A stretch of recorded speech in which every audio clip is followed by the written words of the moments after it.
राधे राधे दोस्तों। हमारी कहानी है आखिरी उम्मीद। दोस्तों, आज की कहानी 3 शातिर चोर और एक लाचार बुढ़िया की कहानी है। यह कहानी सुनकर पत्थर की तरह मजबूत दिल रखने वाले की आंखों में भी आंसू आ जाएंगे। जिस गरीब बुढ़िया ने अपनी सारी संपत्ति बेचकर बेटी के विवाह के लिए धन इकट्ठा किया, उसके साथ शातिर चोरों ने कौन सा व्यवहार किया, इस कहानी के माध्यम से समझते हैं। दोस्तों, यह कहानी बड़ी ही शिक्षाप्रद और ज्ञानवर्धक है, इसलिए मेरा आपसे निवेदन है कि कहानी के अंत तक हमारे साथ में बने रहना। पुराने समय की बात है, जब एक नगर से कुछ दूर बसी हुई एक शांत बस्ती में 3 शातिर चोर रहते थे। उनकी चालाकी यह थी कि वे तीनों आम लोगों की तरह ही दिखाई देते थे। उनका पहनावा बिल्कुल साधारण था। बोलचाल में वे सबके साथ बड़ी ही नरमी से पेश आते और देखने में वे बहुत ही नेक और भले इंसान लगते थे। गांव के लोग उन्हें बहुत ही शरीफ समझते थे, यहाँ तक कि उन सभी के अपने परिवार वालों को भी उनकी असलियत के बारे में मालूम नहीं था। परंतु सच्चाई तो यही थी कि वे तीनों रात के अंधेरे में दूर दराज के इलाकों में चोरी करने के लिए निकल जाते थे और फिर चोरी करके बहुत ही सफाई से सुबह होने से पहले ही अपने गांव में वापस आ जाते थे। यह तीनों न सिर्फ चोर थे बल्कि बहुत ही पक्के दोस्त भी थे। उनकी दोस्ती ऐसी थी कि सुख हो या दुख, उन्होंने कभी भी एक दूसरे का साथ नहीं छोड़ा। कोई मुसीबत आ जाए, तीनों मिलकर उसका सामना करते थे। वे तीनों एक दूसरे पर बहुत ही विश्वास करते थे और हर परिस्थिति में एक दूसरे के साथ खड़े रहते थे। उनमें से एक का नाम हीरा, दूसरे का नाम शेरा और तीसरे का नाम रोशन था। रोशन और हीरा के अपने अपने परिवार थे, लेकिन शेरा इस दुनिया में बिल्कुल ही अकेला था। उसके ना तो माता पिता थे, ना भाई बहन और ना ही कोई रिश्तेदार। वो अपने बाकी दोस्तों को ही अपना परिवार समझता था। एक दिन की बात है, उन तीनों ने मिलकर एक योजना बनाई। उन्होंने कहीं से सुना था कि यहाँ से 5 कोस दूर बादलपुर नाम का एक नगर है। वहाँ पर बहुत ही अमीर लोग रहते हैं, जिनके घरों में सोना चांदी और कई कीमती चीजें भरी रहती हैं। उन तीनों के दिलों में लालच आ गया और उन्होंने सोचा कि अगर वहां पर एक बड़ा सा हाथ मार लिया जाए तो एक ही रात में हम तीनों की किस्मत बदल सकती है। इसके बाद तो उन्हें कोई भी छोटी मोटी चोरी करने की जरूरत ही नहीं पड़ेगी और ना ही हर रात उन्हें खतरा झेलना पड़ेगा। तीनों ने सोच विचार करके पूरी योजना बनाई और आखिरकार वो तीनों इस काम के लिए तैयार हो गए। अगली सुबह हीरा और रोशन अपने अपने परिवार वालों से कहने लगे कि वह किसी काम की तलाश में दूर नगर में जा रहे हैं और उन्हें वापस आने में कुछ समय लग जाएगा। और फिर तीनों दोस्त बादलपुर के लिए निकल पड़े। उनका सफ़र आसान नहीं था, क्योंकि बादलपुर वहाँ से काफ़ी दूर था। सफ़र काफ़ी लंबा और थका देने वाला था, लेकिन उन तीनों के अंदर वहां से मिलने वाले धन का लालच उन्हें रुकने नहीं दे रहा था। वे तीनों जब बादलपुर पहुंचे तो उनके चेहरे पर बिल्कुल भी थकावट नहीं थी, बल्कि उनके चेहरे पर तो ऐसी मासूमियत और सच्चाई थी कि जो भी उनको देखता उन पर तुरंत विश्वास कर लेता। पूरा दिन उन्होंने शहर का चक्कर लगाया और शाम होते होते वे सभी एक सराय में पहुंचे। सराय के मालिक से उन्होंने बात की और यह बताया कि वे तीनों व्यापार के सिलसिले में यहाँ पर आए हुए हैं और उन्हें रात बिताने के लिए जगह चाहिए। सराय के मालिक को भी वे तीनों व्यापारी ही लगे। उसे तो इस बात का अंदेशा भी नहीं था कि असलियत में वे तीनों चोर और लुटेरे हैं। उन्हें सराय में रहने के लिए जगह मिल गई। उन्होंने खाना खाया और आराम करने लगे, लेकिन उन तीनों के दिमाग में सिर्फ एक ही विचार चल रहा था, और वह था आज रात बड़ा सा हाथ मारने का, जो उन तीनों की किस्मत बदल सकता था। उन तीनों ने अपने कमरे का दरवाजा बंद किया और फिर आराम करने लगे। जब रात गहरी हो गई और चारों तरफ सन्नाटा पसर गया, तब वहां तीनों दबे पांव सराय से निकलकर छिपते छिपाते अपनी बनाई हुई योजना के अनुसार एक घर की तरफ रवाना हो गए। उन्होंने दिन के समय पहले ही उस घर को दूर से देख लिया था। वह एक पुराना लेकिन किसी अमीर का घर लगता था। उन तीनों ने इस घर में डाका डालने का फैसला कर लिया। उन्होंने चारों तरफ घूमकर उस घर का मुआयना किया और फिर कान लगाकर सुनने लगे कि घर के अंदर कितने आदमी हो सकते हैं। थोड़ी देर तक इंतज़ार और जांच पड़ताल करने के बाद उन लोगों को इस बात का अंदाज़ा हो गया कि इस घर में ज़्यादा लोग नहीं हैं और यही समय घर में डाका डालने के लिए बिल्कुल ठीक है। और वह तीनों धीरे से दरवाज़ा खोलकर घर के अंदर दाखिल हो गए। वह दबे पाँव छिपते छिपाते घर के अंदर जा रहे थे और घर के अंदर हो रही हर हलचल को महसूस कर रहे थे। उनके दिल तेज़ी से धड़क रहे थे, लेकिन उन्हें पूरा विश्वास था कि आज वह यहाँ से माला माल होकर ही जाएंगे। वे तीनों घर के अंदर कीमती गहनों, पैसों और कीमती चीज़ों की तलाश करने लगे। घर के एक कमरे में तलाशी पूरी करने के बाद जब वे दूसरे कमरे में पहुंचे तो उन्हें वहां पर एक बूढ़ी औरत गहरी नींद में सोई हुई नजर आई। वह काफ़ी बूढ़ी थी और पूरी तरह से बेखबर लग रही थी कि उसके घर में क्या हो रहा है। उन तीनों चोरों ने धीरे धीरे बाकी कमरों की तलाशी जारी रखी। आखिरकार एक कमरे में पहुंचकर उनकी आंखें चमक उठी, क्योंकि उस कमरे में उन्हें एक बहुत ही बड़ा संदूक नजर आ गया था। अक्सर पुराने घरों में इस तरह के संदूकों में कीमती सामान और जेवर रखे जाते थे, इसलिए उस संदूक को देखते ही तीनों के चेहरे पर मुस्कुराहट आ गई। जब उन्होंने वह संदूक खोला तो उनका अनुमान बिल्कुल ठीक निकला। संदूक के अंदर से एक सोने की सिक्कों से भरी हुई थैली मिली और कुछ कीमती सामान भी था। यह सब देखते ही उन तीनों की आंखों में खुशी और लालच साफ साफ दिखाई देने लगा, जैसे उनकी मेहनत रंग ले आई हो। लेकिन उन तीनों को इस बात का बिल्कुल भी आभास नहीं था कि उन तीनों के साथ आगे क्या होने वाला है। वे तो बस अपने चोरी के काम में मगन थे। इसलिए उन तीनों ने बिना कोई देरी किए रात के अंधेरे में सारा चोरी का माल घर से बाहर निकाला। यह काम उन्होंने इतनी सफाई और इतनी शांति से किया कि किसी को भी कुछ भी खबर न लगी। उन तीनों ने अपने साथ लाए हुए घोड़ों पर अपना सामान लादा और अंधेरे में ही वह नगर छोड़कर अपने गांव की तरफ रवाना हो गए।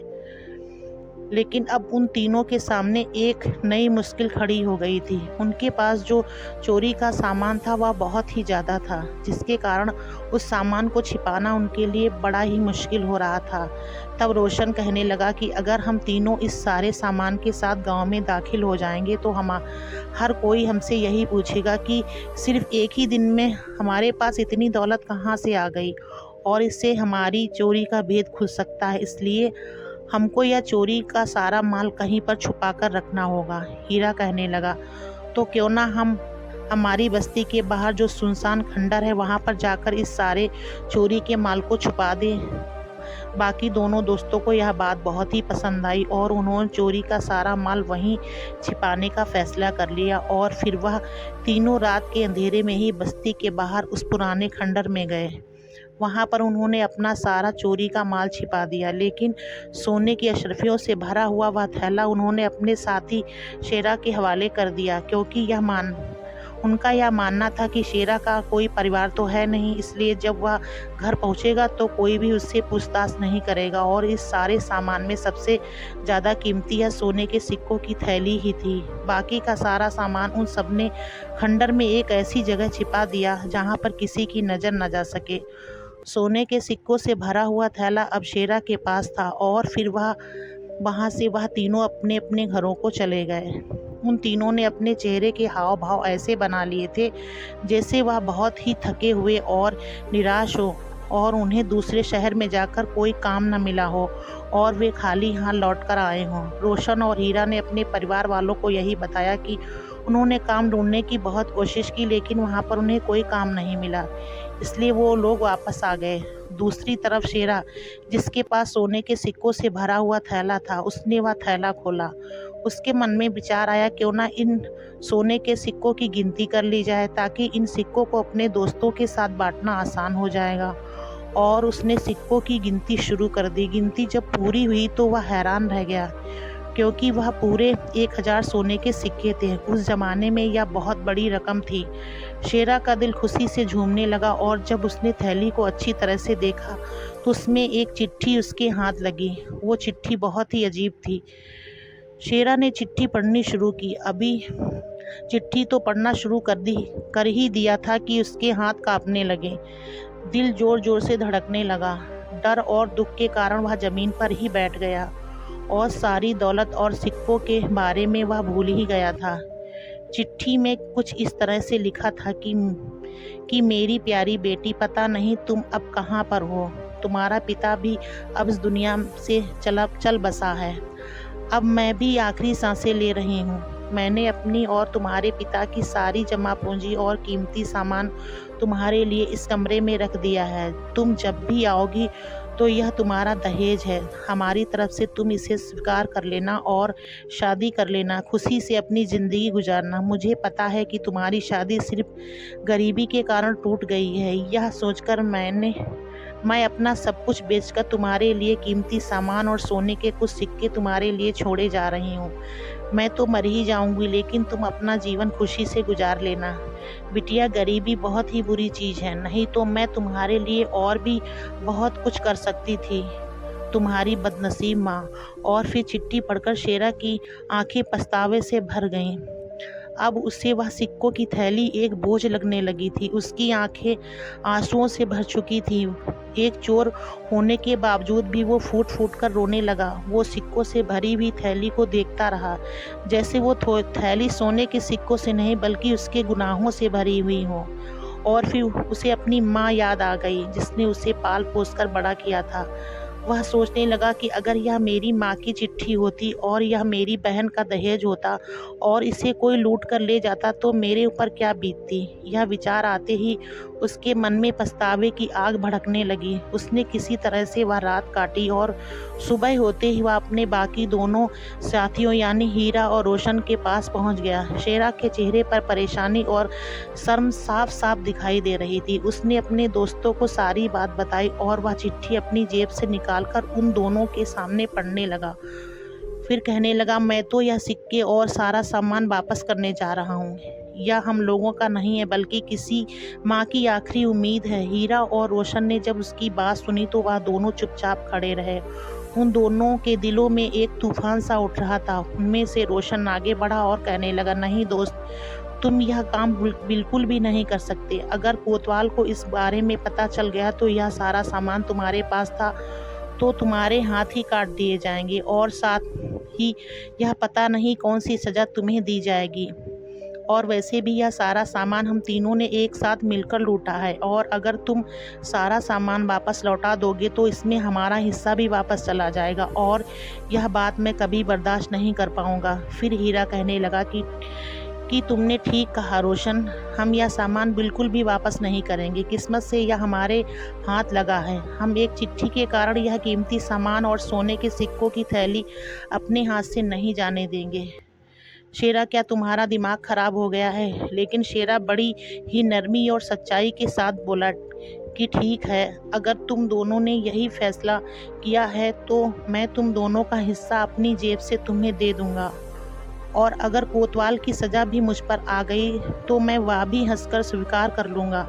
लेकिन मैं एक माँ के आंसू और एक बदनसीब बेटी का दुख बर्दाश्त नहीं कर सकता।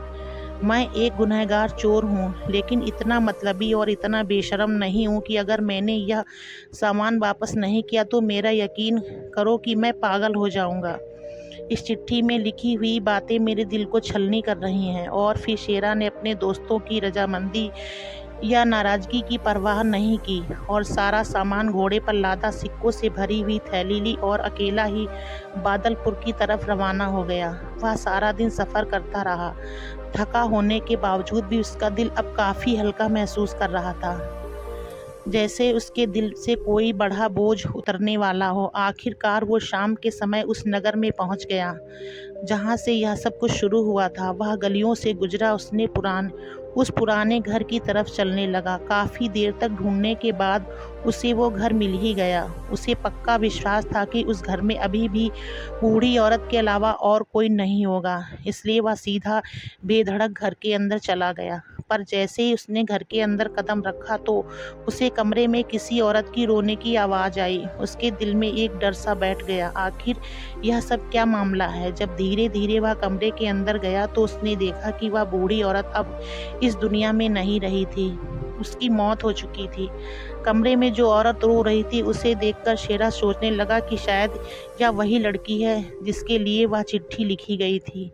शेरा ने जब उससे पूछा तो पता लगा कि वह उस बुढ़िया औरत की बेटी नहीं थी, बल्कि वह तो पड़ोस में रहने वाली एक पड़ोसन थी जो उस मरने वाली बूढ़ी औरत की देखभाल किया करती थी। फिर शेरा ने वह सारा सामान एक-एक करके कमरे में वापस रखना शुरू कर दिया। उसने सिक्कों से भरा हुआ थैला भी वहीं पर रख दिया, बिल्कुल उसी तरह जैसे वह सारा सामान वहाँ से मिला था।